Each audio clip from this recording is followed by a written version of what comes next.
My name is Ben Shine. I'm SVP of Product for Domo. Domo is a data experience platform. We talk about data experience because how people use data is different for each persona, and it's not just about a dashboard or an app. It's what's the right thing in the right place.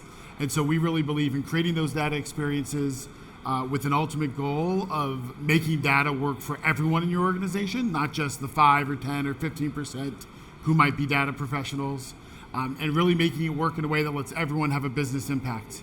And so that's a really exciting thing. I get to help build a product that does that and work with teams here and around the globe that do that. But what's exciting is to hear the stories from our customers around, how do you actually create a data journey, create a unified platform, enable everyone to have that impact. And so I'm joined today by Kishor, and would just like to start out by having him tell us a little bit about himself and also about Community Fibre and what you guys do, so everyone knows where we're starting from. Yeah. Myself, Kishor, I'm enterprise architect for CFL or Community Fibre Limited. We are a small company located in London. We provide fiber services to all of London. We're just expanding at a very fast pace, basically laying the fiber network for all of London. So we have reached about 1 million households in London, and the goal is to reach 2.2 million households within London and southeast, essentially.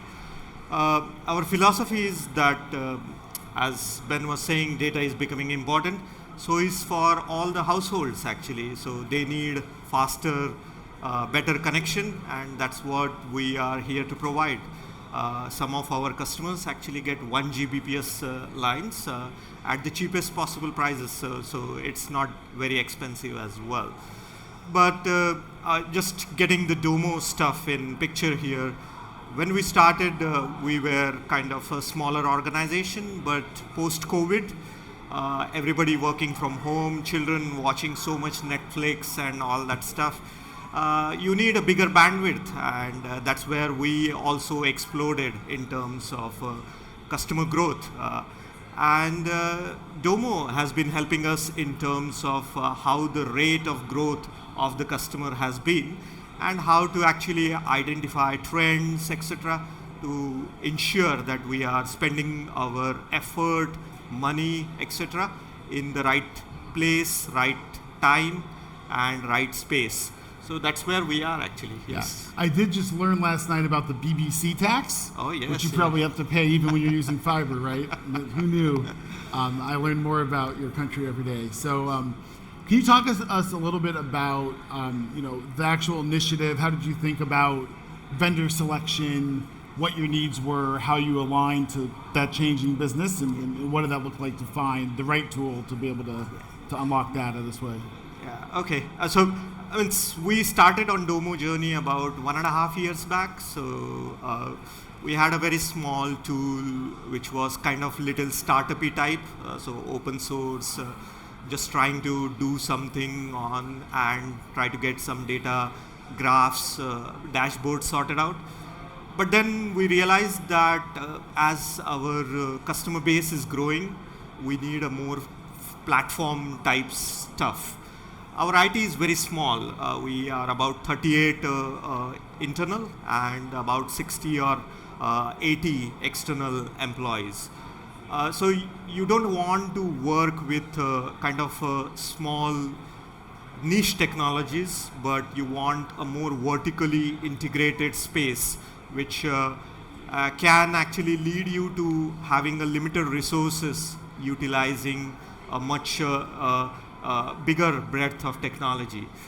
So we explored the market. Obviously, there are big brands like Snowflakes and all, but we needed something which was more coherent in terms of warehousing, dashboard, analysis strategy, as well as connecting to our source systems, because what at times we see is if you use some sort of a segregated approach towards data extraction processes, you create data silos that, I parsed the data, you do what you want to do. And that's not what we wanted to do. Basically, we wanted to go to source, take the extract, and then build our dashboards on top of it. Domo actually provided us that capability very straightforward and very easily, essentially through their app infrastructure. So you have got this different types of apps like Bamboo HR, which can extract Bamboo data. We used to work with Zero, so finance data sets, and Domo actually provided us off-the-shelf Zero data set. So what you can see is you don't need to actually understand the underlying product technology. You just work with apps and get the data extracted, normalized, and put it into the hands of the users. In our case, our business users were quite savvy because we are mostly a startup organization. So there were silo ITs in business as well, who will download the data, make some sort of quick dashboards, and that was creating data replications. So Domo provided us much more effective presentation layer like graphs and various dashboards. And that's where we felt that we could reduce the shadow IT functions quite quickly and easily by having a single platform implementation. And that's where Domo actually helped us. When Domo presented us the capabilities, they went too far in terms of a year back providing location-based reporting. That was brilliant for our sales guys because, we are a London-centric organization. Boroughs is what we actually enjoy working in. And having kind of penetration level views on borough basis, it actually helps us trying to focus our resources. And that's what the demo was actually. We gave the data set to Domo guys and Lee Davis, and he gave us what is the penetration level in each borough. We were able to quickly identify, we were much better in Harrow, but we were much lower in Westminster. So we could actually spend our sales targeting in Westminster, going into SEOs like targeted ads in Westminster more than probably Harrow. So these are the more intrinsic value which we got out of Domo, basically. Yeah. Was there any resistance? I mean, I walk around here and there's so much, right? It's overwhelming how many different vendors there are, obviously. Were there people that wanted to go build multiple tools and try to stitch them together? Or were you able to, what did that look like? Because it's tempting to just say I want best of breed in each little pocket and try to figure it all out. I mean, initially, obviously, there was a friction or resistance because the guys were more inclined to use what they had. And I understand that because people haven't seen what lies in 6 months' time. So there was resistance, but once we created the data infrastructure in Domo, it was fairly easy to sell to everybody, saying that you have normalized data, like you have system CRM, which has got all the data into Domo, and then you had billing data also in Domo. And once you explain to the business user, this is how you can connect, they were able to connect themselves. And that's when the adoption actually started going through the roof. And in fact, it went so much difficult then that on Wednesday calls, our CEO will actually ask, why is this particular area getting more lower than this area? So our CXO organization also became a lot more data driven actually by using this data. Yes. A couple pointed questions in front of all your peers will do a lot to drive that adoption, right? Yes. Can you tell us a little bit, what did the migration process and the implementation look like? You mentioned getting the data there and making it real, right? Because we know there's never been an IT project that was behind schedule or never delivered or whatever. So it's good to get them there, but what did that look like? How did you get that up and running? I know you had some partners from our side, but how does that look? Yeah, so in legacy, I call it legacy now because it is legacy. A lot of people wrote a lot of complex queries as well as code in Python or in SQL to actually make some data adjustments. And it was hard at times because the the consultant who wrote the code actually left the business as well. So it was hard for us to actually understand what was written. So what we did actually was actually get the base data loaded into Domo first, create normalized view, and then started building the views which actually were there in the legacy system. It gave a little difficult presentation because the guys were used to that one presentation. Actually, the numbers were wrong as well, so that's another thing. So in Domo or in the legacy? In the legacy system, yes. And that was a fight actually because they thought that that is the source of truth rather than the one which we were showing.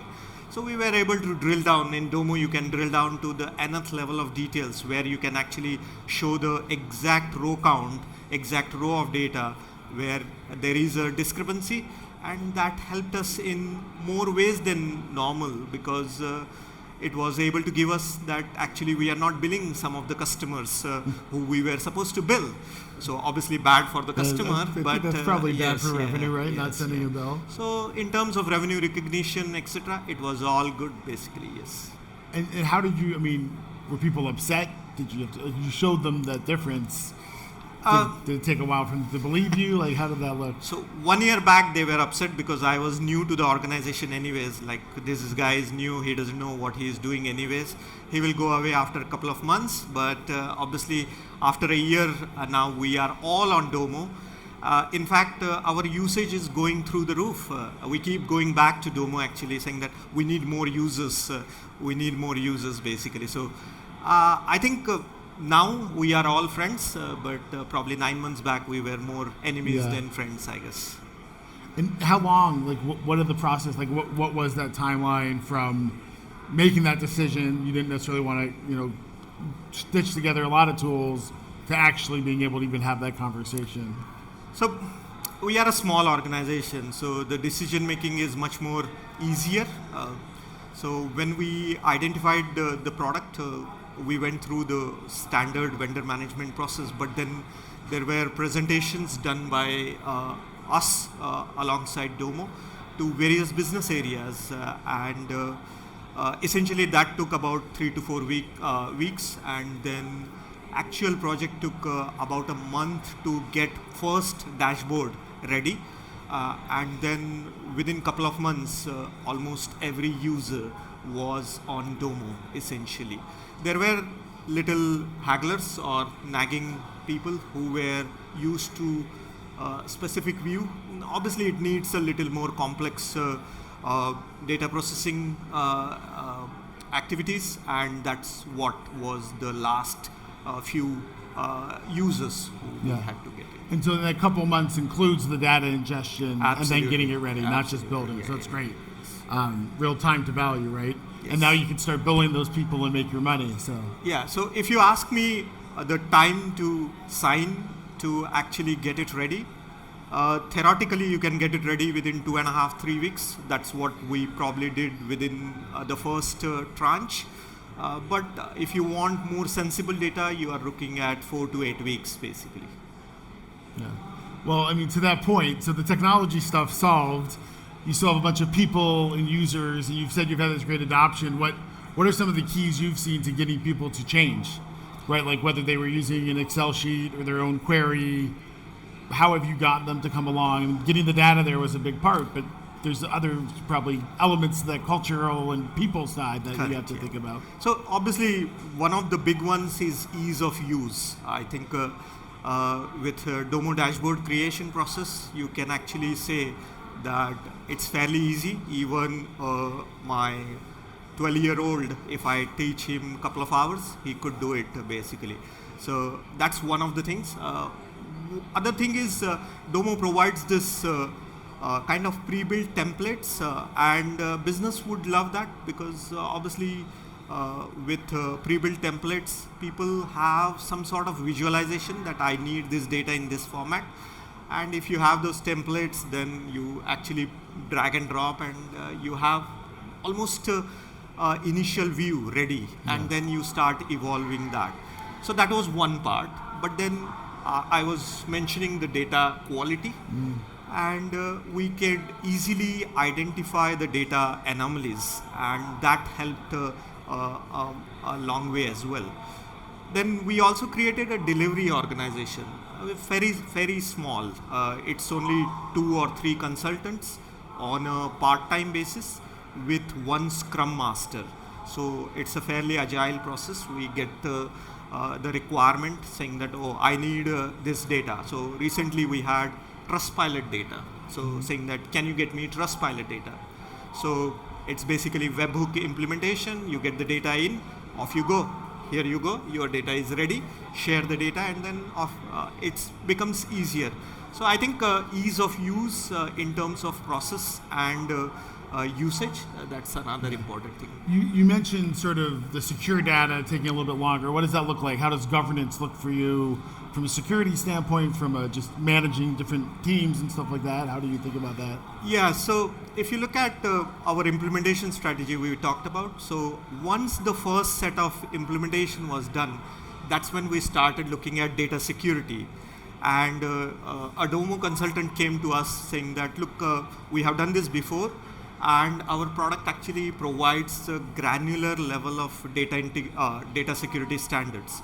So he recommended you can go with business hierarchy, saying that this is the sales area and you provide access to these entities to this area.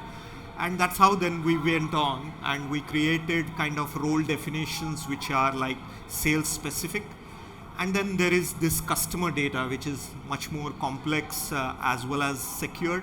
And we actually don't provide that access easily, and we have set up a process where there is a Domo administrator who actually provides that access. Yeah. So it's critical that as you give a tool which is so powerful, if at all you don't give them the security umbrella around it, then it becomes difficult to manage it, obviously. Yeah. So that's another. Or a risk. I sometimes feel like people will sort of do one size fits all, right? Like I have some very secure data, like you mentioned, and therefore I have to lock everything down, or I can't use a tool that lets people. Well, no, it's not all the data; it's just some of the data, and sort of having that nuance. One of the things you sort of mentioned, the ease of use of Domo. We often think about it as being a low-code environment in a lot of ways. I often talk about how low-code has a tendency to piss off high code. So if I have data scientists or more advanced resources, they don't want to work in low-code. I think we try to do a really good job of blending those. But I know we were talking earlier about using our Jupyter Workspaces integration. How has that worked? How do you get someone who maybe is a data scientist who would like to do their own thing, that there's value in just using Python and R in Jupyter and Domo versus doing it on their own cluster or something like that? So you are entering into the AI/ML territory now, and it's very important that we keep our data secured in a single platform, because once you start replicating, first of all, the usage of the data becomes dangerous because it's people can interpret it the way you want, and then it creates a problem basically. So what we have done is we have got a Python implementation inside Domo. So our data scientists actually are researching outside to create some sort of a design and then implementing that code inside Domo using the data set which we have gathered from the CRM, the billing, the network operations, etc. Yeah, no, I think, right, because to your point, if they were doing all the work outside, then that data has to be copied back and forth. I think the other thing is often there's a lot of knowledge in the low-code users, right? They know the business, they know the boroughs and the nuances, and if they can be giving that input in a place and have data that meets that need, the same data can drive the data science. I've had many conversations in my career, trying to explain, well, no, that's not how we define sales. But if you're a data scientist looking at the raw data, you don't know that, and your whole analysis could be wrong, right? So, what are you most excited about? Looking forward to? What's next? Like you said, we have to mention AI 10 times. Apparently, it's a new rule. But look, what are you looking for? We have kind of completed our reporting journey. So, if the bread and butter of warehousing is actually the reporting and dashboard. I think there will be new integration points, but now we have set the process for it. What we are finding more exciting now is actually the out-of-box API implementation. So you will be surprised that we can actually use out-of-box Domo APIs fairly straightforward. And what we are doing now is actually utilizing that data as APIs because it's only 15 minutes delayed data. So some of our non-transactional or non-business critical use cases, instead of hammering the CRMs, the billings, we can actually hammer the Domo because obviously it is meant to handle much larger data set. So I think API approach is becoming more evident now. The second one is Domo everywhere. So we have got a lot of contractors with us. So data set opening up for them is also complicated because you want to hide the customer-centric data, but you want to show them the more non-customer-centric data. So Domo everywhere is the second thing which we are doing. And the third thing is obviously the AI part of it. So trying to understand when the customer's network may go down or will go down, and preempting the call by sending a message to the customer saying that looks like your broadband has gone down. Our engineer will be with you in so and so time. Obviously it is 15 minutes delayed, but still it helps a long way. Yeah. Looking back on this journey, right, like you just described, like what's the biggest lesson? Like, or maybe what would you have done differently, maybe, but what have you learned, or if people are going on the same journey, what would be your advice to them? Look, the traditional way of implementing warehousing has gone actually. I don't believe in that anymore. I do believe that vertical warehousing actually helps because we have improved our data extraction processes so much now that in one of the situation we can actually go to 5 minutes delay as well. Obviously we don't want to hammer the underlying system that much, so that's important to us basically. So I think we can open up any questions for Kishor about his journey, obviously about Domo, but more about their business and how they've sort of transformed their organization to be more data centric. Your microphone. Don't be shy. I can ask more questions. I'm fine with that too. It's so easy that nobody has a question. I know, you're so clear. So I had a question sort of related to like, you know, the stack and other things of like, we're software as a service, right? So we're handling a lot of the balancing the load and things like that. How did you like initiate that process, right? Because I know some technical folks want to manage the server, right? Manage everything. We're not installed on premise or in your cloud. We're a service. Yeah. So how does that work? So obviously we were little more important for us because of Brexit as well as various data regulations. We wanted to have Domo install our data set within the UK region only. So that was fairly easy for those guys to do basically. That was important as well. And then we don't need to now worry about the platform at all because our licensing model is so easy that we only we only pay for what we use essentially. Because my team and the team in Utah, they worry about the platform and if it's going to go down. They took the stress from you. We don't care, isn't it? Exactly. Yeah. So that's the again important thing because you don't need to put DevOps, etc. internal to us. Again, as a small IT company, we don't want to hire more low-level data scientists, and that's again for Domo to decide basically. Yeah, that makes sense. Right, we have 5 minutes. Any questions here? Should have given out a prize for a question. We could have done more. So you mentioned it changed. Like, what did it used to be like? What do you think? What do you think's changed the most with this vertical, or like relative to like things you've implemented 20 years ago? Look, I come from a traditional telco organization, so I used to work in Orange and then EE and then BT. Reporting was just afterthought actually, because the guys in CRM will decide entities fairly late in the delivery processes, and reporting was like, okay, we are going live, can you quickly get this done? And business was playing blind at times because it was taking a lot of time to actually come to some sort of a sensible reporting platform. With I think Domo, we have crashed that completely out of that, like 3 months to get the dashboarding sorted out. Now it can take a few hours in some cases. So it's different. It's much easier, and we don't need to write any code as well. So that's another important thing, because I don't need to worry about what is the syntax and all that stuff. Do I need to worry about any ETL platforms which are kind of complicated, expensive? No, because you provide the ETL inbuilt into the system. Yeah. What was the hardest salesperson to get using Domo? So there are still harder ones. One of them actually asked difficult questions, saying that, can you give me per hour sales in this particular borough?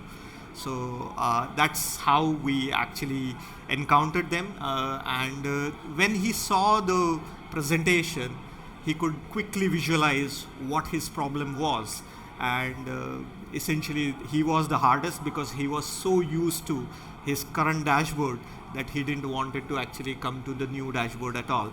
But once you have shown the data power or the presentation power, it actually helped a long way. Yeah, no, it's exciting. So last time, if anyone has a question, otherwise, no? So Kishor will be over at our booth. It's 306. Look at that, I remembered it. It's very close to my hotel room number too, so hopefully I don't start trying to get into room 306.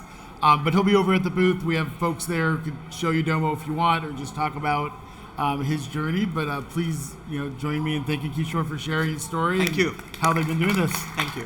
Thanks, John.